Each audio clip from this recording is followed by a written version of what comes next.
My mother chose my toxic stepsister over me and kicked me out, but years later, now that I'm engaged, she's blaming me because his company canceled her husband's contract as a client. I'm 26 and engaged to my fiancé, who we'll call Jeff 26M in 2 months. I met him 4 years ago through a dating app, and we've been inseparable ever since. Jeff and I are soulmates, and he's the only person in my life who hasn't let me down. My life hasn't been easy. My parents divorced when I was 2, and my father abandoned us and never came back. He did pay child support, but that was about it. He never really visited me or cared about my life. My mother was 48 years old and, to be honest, she was not a very good mother. When I was a child, she was more interested in other activities than actually raising me. I was practically raised by nannies or babysitters. When I was a little older, my mother was still very young when she gave birth to me, and her priorities were really different. She didn't really care about being a mother, and spent most of her time hanging out with friends or going on dates. She was an outgoing socialite who didn't have time for me, and even in her career, she didn't take her work seriously. She was a freelance artist and made a good amount of money every month, but she didn't have to worry about me because she had child support that came in on time to ensure everything was covered. I hate to say it, but I'm pretty sure she would have kicked me out a long time ago if it wasn't for the child support. She never really cared much for me, and I always felt like she was waiting for me to grow up so she could get rid of me. When I was about 13, she started dating my stepfather. Me also has a daughter my age, whom we call stepsister Jessie. When we first started dating, my mother brought his family home for the first time so we could meet each other. She told me to be on my best behavior and said it really mattered to her. Before that, she had brought boyfriends home countless times and never cared how I behaved.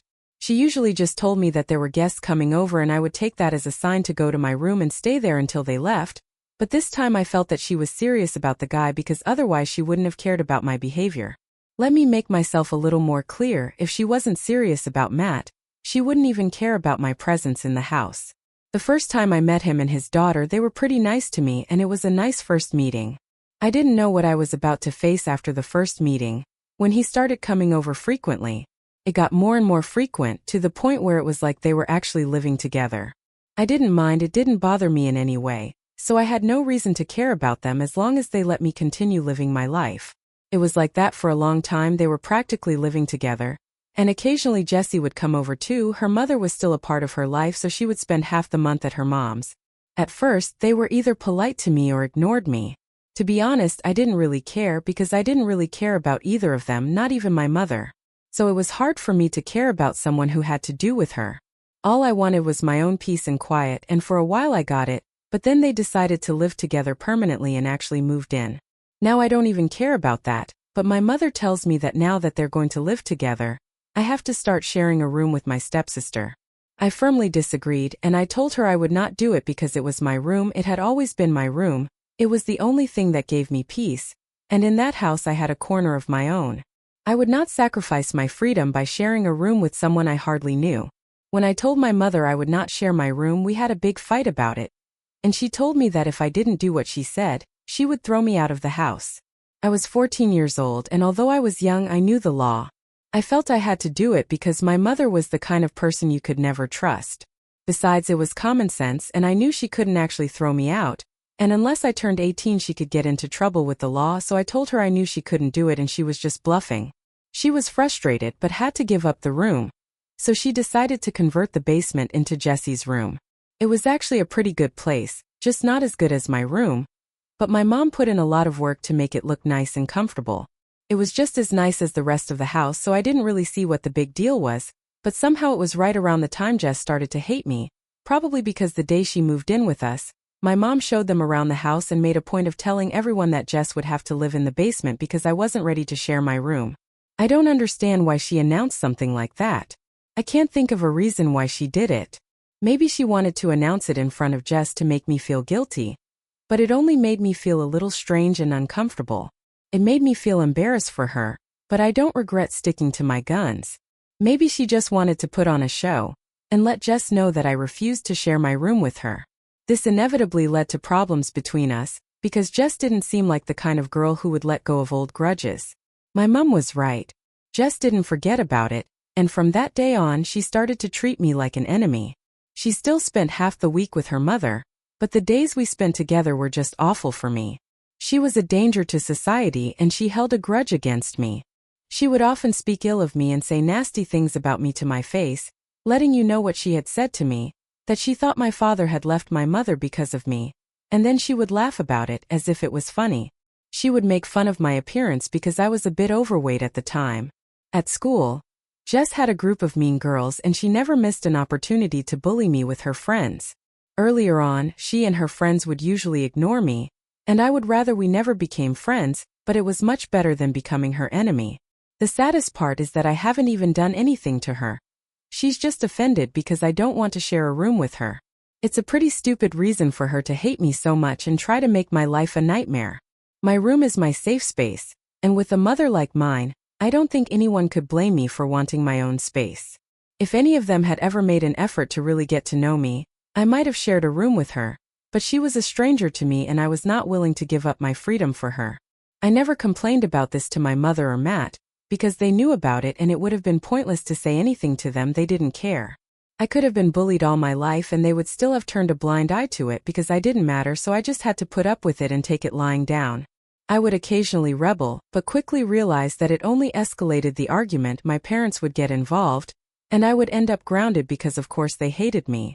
She would always cry for a while and then be fine, but I couldn't cry my way out of problems like she could, and I wasn't nearly as manipulative, so I would get in trouble for my bad behavior and be told that I needed to start treating Jessie like I treated my sister, while she got away with murder and I had to deal with the reality.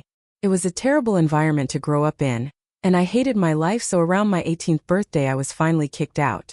I was relieved to be finally out after years of putting up with my family's craziness, and it only got worse as time went on. Jessie was still a nightmare, and our parents continued to support her, never questioning the validity of what she had been doing for 4 years. She managed to turn the entire senior year against me, and I had very few friends who would even talk to me, while everyone else hated me because she hated me, which was saying a lot. This had a severe impact on my mental health, and I struggled to keep up in every way. I gained a lot of weight from binge eating, which drastically changed my appearance. I became fat, covered in acne, and my hair was a mess.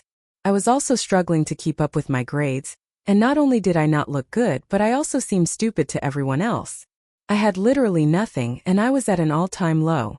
Things at home weren't much better, as I still had to deal with Jess and my parents. My mother was becoming more and more unbearable, always comparing Jess to me, even though she knew it was Jess who had made my life so much worse than it had been before. Things had gotten bad before my mom and Matt got married and moved in together, but not that bad. Yes, it makes me a little sad that my mother didn't care about me before, but since she and Matt got married, I've gone from frying pans to fire. Her never caring about me became actively making me feel inferior, and I feel like I have a mean girl in my house. Jessie is the daughter my mother really wanted, but life has dealt her the wrong cards and she's stuck with me. I know they both want me to leave, and to be honest, I want that too. My mother and Jessie both hate me and Matt doesn't care. Apart from my mother, I have no other family because my grandparents don't live with us. I've never met my father, so I don't know who my other grandparents are. I have nowhere else to go, and I don't feel comfortable asking my friends for help, so I just have to tough it out and live with my mother, so at least I have a place to stay and food every day, at least until I turn 18. But just a few weeks before my birthday, an accident happened and I was thrown out that day. It was the weekend, and I still remember that day as if it were yesterday, because it was the most painful and stressful day of my life. We had just graduated and she started hanging out with a group of people. One of her friends had a brother who was in his last year of college, and she started dating him, so she and her friends would hang out with his friends who were all older than the two of us. I knew they were, but I didn't think it was worth mentioning to my parents because with my luck it would probably backfire, so I never told anyone about the fact that she started drinking. Although I can't prove it, I know she was smoking pot and stuff like that.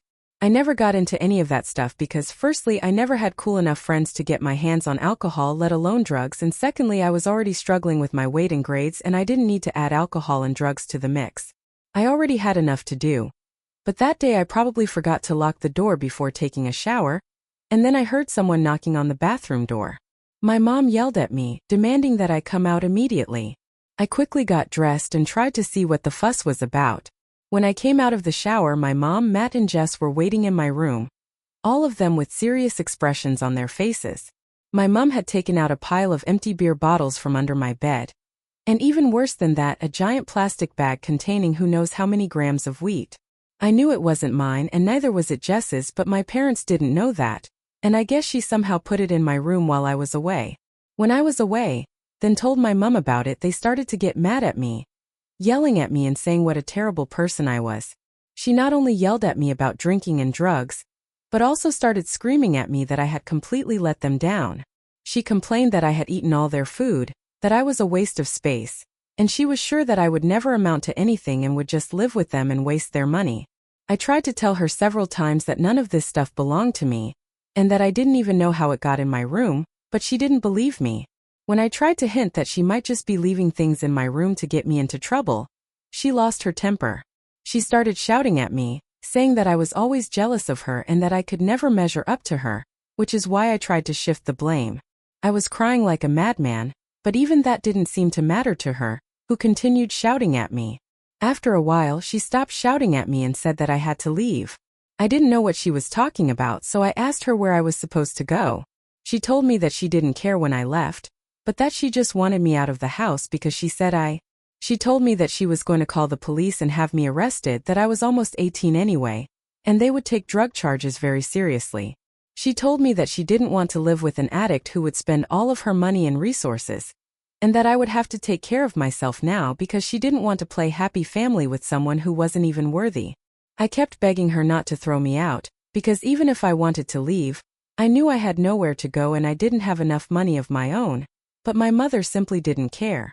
She told me that if I didn't move out that day, she would really call the police, and she would personally report me to the police. I was shocked at how ruthless she was, and even more shocked that Matt and Jesse didn't complain about it. They acted like nothing had happened that day. After crying and pleading, I actually started packing my things, because I would rather be arrested for drug possession and have a place to stay than be homeless. When I finished packing in the evening, no one said goodbye to me as I left the house, and I didn't turn back. I went to the park and sat on a bench for a few hours, but then it got really cold, so I decided to go to a friend's house for the night. I hoped they would let me stay at my best friend Amy's house, and asked if I could stay at her house for a few days.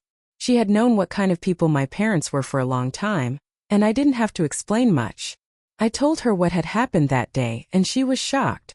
She told me that her parents could help me if I wanted. I kept telling her not to tell anyone about the way my parents treated me, including her parents, because I didn't know if people would believe me. I guess I felt strange sharing these personal details of my life with others, but that day she forced me to tell her parents everything. They were as shocked as Amy, and they called my mother and tried to talk to her, but it didn't work. She was very rude to them, so they realized that talking to her would not make the situation better. Then they did. I feel like I can never repay them, because they told me that I could stay with them until I found a place to live, and that they would support me. They are very wealthy, so money was not a problem. Amy loves me, so she is willing to live with me.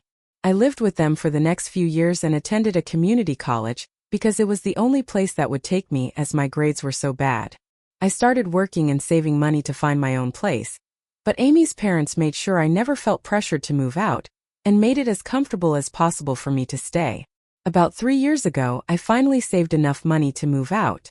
I was so proud of myself and so grateful to Amy and her parents. I could not have done it without them. Even on the day I moved out, they were the ones who helped me settle in and told me that I was always welcome to visit them, or even live with them whenever I wanted.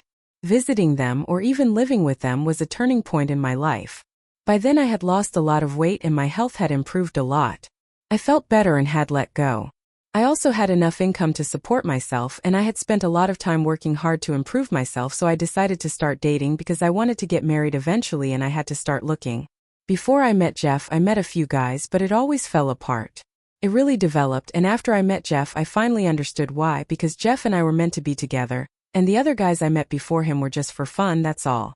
When I started dating, I didn't know that he was rich or the heir to his father's company.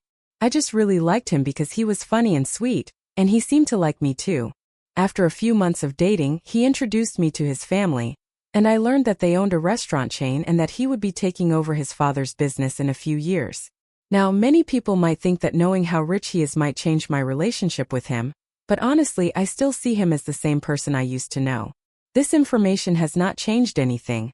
I love him as much as ever. We have been living together for about a year now. We started dating and he introduced me to his family a few months ago.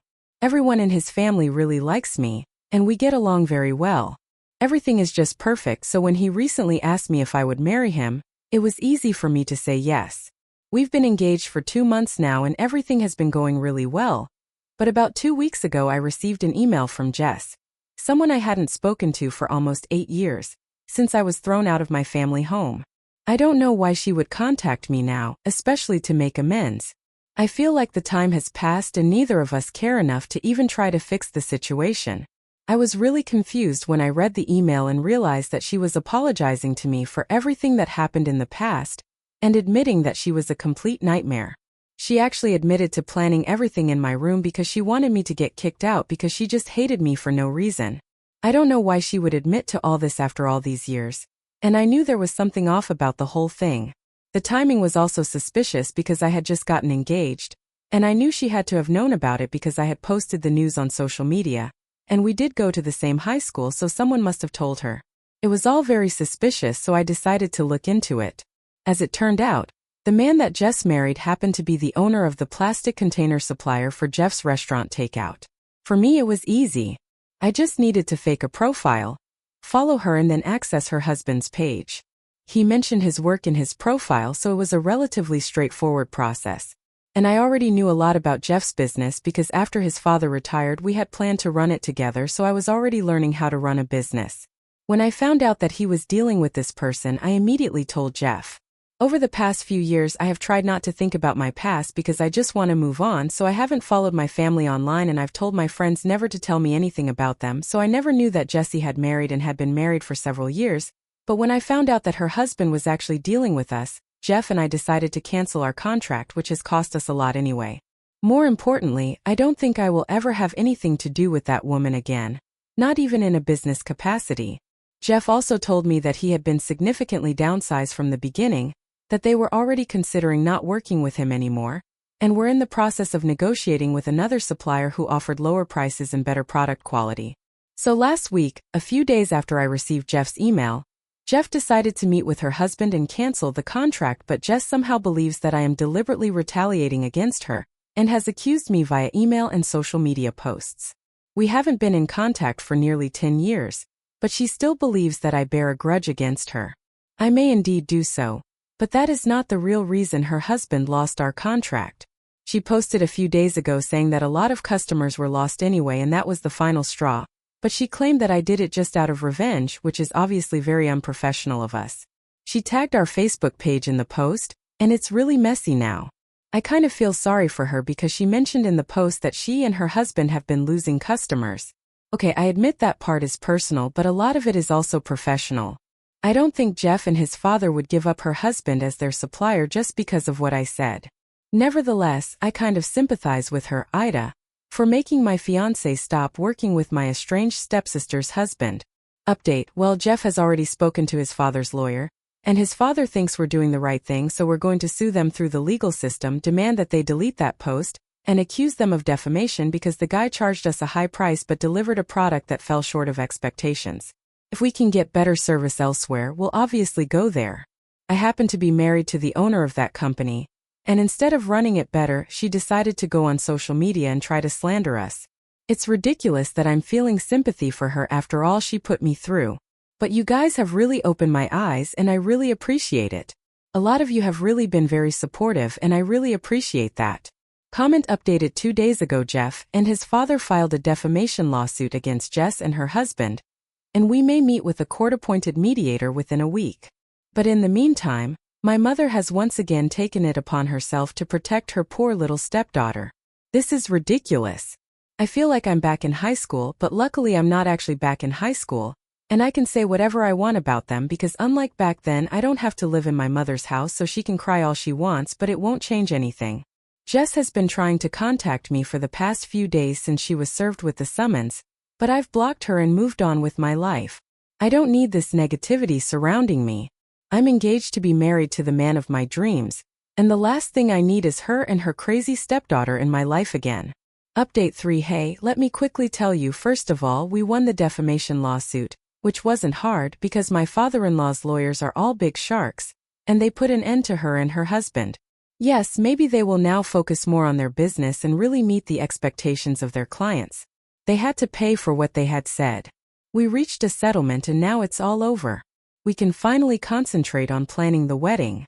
It's really so exciting. I can't wait to marry Jeff. As I said, he's practically my soulmate. I've waited a long time to find someone like him. And now that I finally have him, I'll never let go.